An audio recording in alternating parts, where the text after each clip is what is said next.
Ich habe mir mal einen Crosstrainer gekauft. So richtig motiviert. Jetzt wird alles anders, dachte ich. 3 Jahre später steht er immer noch da. Nur, jetzt trägt er Klamotten. Er ist zum Kleiderständer mutiert. Und ich bin mir ziemlich sicher, ich bin damit nicht allein. Wir wissen alles. Wie man abnimmt, wie man besser schläft, wie man entspannter lebt. Und trotzdem, wir tun's nicht, weil Wissen leise ist und der Alltag oft zu laut. Ein Gedanke, der es wert ist, genauer hinzusehen. Warum wir trotzdem nichts ändern. Lass uns ehrlich sein. Wenn Wissen reichen würde, wäre mein Crosstrainer glänzend poliert und ich hätte wahrscheinlich Waden wie ein Bergsteiger. Aber so funktioniert Veränderung nicht. Unser Gehirn ist nämlich ein kleiner Bequemlichkeitsprofi. Es liebt Bekanntes. Selbst dann, wenn das Bekannte uns schadet.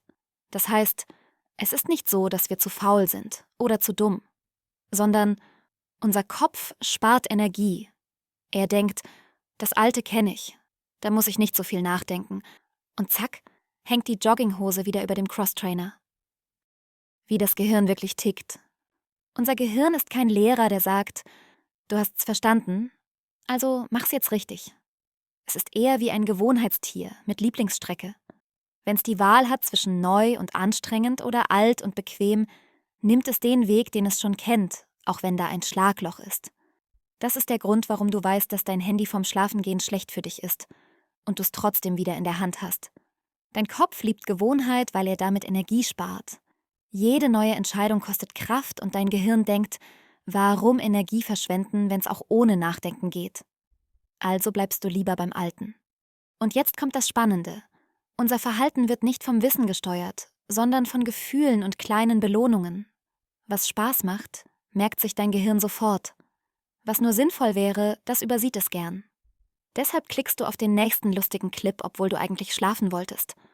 Dein Kopf denkt, oh, das war schön. Nicht? Na super. Morgen brauche ich wieder 3 Kaffee mehr. Und so gewinnt das gute Gefühl über die richtige Entscheidung. Der Denkfehler beim Verändern. Und genau das passiert auch bei unseren Vorsätzen. Wir verwechseln oft das gute Gefühl von Planen und Kaufen mit der eigentlichen Veränderung. Aber mal ehrlich, nur weil du dir einen Crosstrainer hinstellst, nimmst du noch nicht ab. Nur durch die neue Bohrmaschine wirst du kein Heimwerkerkönig. Nur durch die schicke Gitarre wirst du noch kein Musiker. Und auch das neue Pinselset macht dich nicht zum nächsten Picasso. Glaub mir, ich hab's probiert. Man fühlt sich kurz wie, jetzt geht's los. Und dann stehen die Geräte da. Stolz gekauft. Aber still. Veränderung entsteht nicht durch neue Dinge, sondern durch neue Handlungen. Was wirklich hilft. Wenn Wissen nichts ändert, was dann? Die Antwort ist einfach, aber nicht bequem. Nicht mehr wissen, sondern anders handeln. Unser Gehirn braucht keine Vorträge, es braucht Erlebnisse. Etwas, das sich spürbar anders anfühlt. Denn Veränderung entsteht nicht im Denken, sondern im Tun. Oder anders gesagt, nicht das Buch auf dem Nachttisch verändert dich, sondern die 2 Seiten, die du wirklich liest. Genug Theorie, jetzt geht's ums Tun. Hier sind 6 Ideen, die du sofort ausprobieren kannst. Erstens, mach's dir leichter. Wenn du willst, dass sich etwas ändert, mach es deinem Gehirn so einfach wie möglich. Nicht, ich übe jetzt jeden Abend 1 Stunde Gitarre, sondern ich spiele einfach nur einen Akkord. Klingt lächerlich, ist aber genial. Denn sobald du erstmal anfängst, wird's oft mehr, als du geplant hattest. Dein Kopf hasst nur den Start, nicht das Spielen selbst. Zweitens, mach's sichtbar. Dein Kopf liebt kleine Belohnungen. Wenn du Fortschritt sehen kannst, fühlt sich dein Gehirn gut und will mehr davon.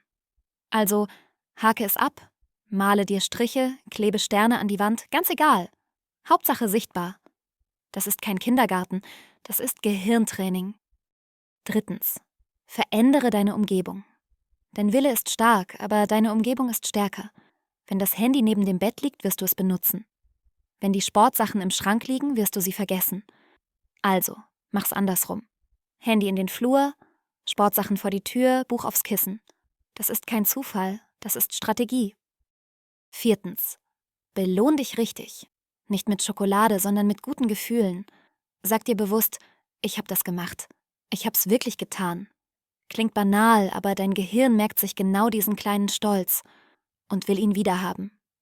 Fünftens, sei freundlich zu dir. Viele scheitern nicht an fehlendem Wissen, sondern an zu viel Druck. Wenn du dich nach jedem Ausrutscher verurteilst, lernt dein Gehirn, Veränderung tut weh und meidet sie. Aber wenn du dich ermutigst, lernt es, das fühlt sich gut an, das mache ich wieder. Also, kein Selbstvorwurf, sondern, okay, nächster Versuch. 6. Mach's nicht allein. Wir Menschen sind Rudeltiere, auch beim Verändern. Wenn du etwas Neues lernen oder durchhalten willst, such dir jemanden, der es auch versucht. Jemand, der dich fragt, na, hast du heute schon geübt? Oder mit dir zusammen lacht, wenn's mal schief geht. Veränderung braucht keine Zuschauer, aber manchmal einfach jemanden, der dich erinnert, warum du angefangen hast. Kleine Beweise statt großes Wissen. Das Verrückte ist, wir überschätzen, was Wissen kann, aber wir unterschätzen, was kleine Handlungen bewirken. Manchmal braucht es keine große Veränderung, nur einen winzigen Beweis. Einen Moment, in dem du tust, statt nur weißt. Denn jedes Mal, wenn du etwas wirklich machst, lernt dein Gehirn mehr, als jedes Buch dir je beibringen könnte. Ein einziger kleiner Schritt, immer wiederholt, verändert mehr als 1000 kluge Gedanken. Das ist die echte Kunst hinter Veränderung. Nicht alles verstehen, sondern anfangen. Fazit. Und genau das ist der Punkt.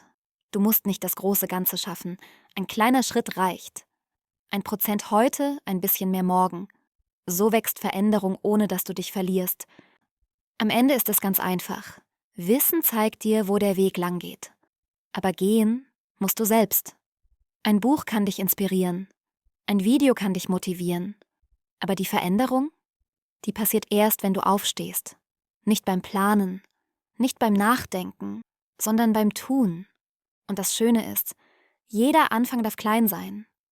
Wichtig ist nur, dass du ihn machst. Denn jeder kleine Beweis sagt deinem Kopf, ich kann das wirklich. Vielleicht ist es heute der Moment, wo du das Buch wirklich aufschlägst. Oder den Crosstrainer wieder unter den Klamotten hervorholst. Oder die Gitarre aus der Ecke holst und ihr wieder einen Ton entlockst. Oder einfach nur dein Handy vom Schlafengehen ein Stück weiter weglegst. Egal was, es ist ein Anfang und der zählt. Denn Wissen verändert nichts. Aber was du mit deinem Wissen machst, das verändert alles. Manchmal beginnt Veränderung genau hier, in dem Moment, wo du dich entscheidest, es wirklich zu tun. Schön, dass du heute wieder dabei warst und bis hierher mitgedacht hast. Wenn dir das Video gefallen hat, drück den Daumen nach oben und klick auf Abo, dann verpasst du keine neuen Impulse mehr. Und falls du Lust hast, das Thema für dich noch tiefer zu verstehen. In der Videobeschreibung findest du wie immer ein paar hilfreiche Bücher und Hörbücher rund um Motivation, Gewohnheiten und die kleinen Tricks, wie Veränderung wirklich gelingt. Dort findest du auch meine persönlichen Empfehlungen mit Affiliate-Links, die den Kanal ein bisschen unterstützen, ohne dass es dich mehr kostet. Bis dahin, mach's dir leicht. Und fang einfach irgendwo an. Denn Wissen ist schön, aber Handeln fühlt sich besser an.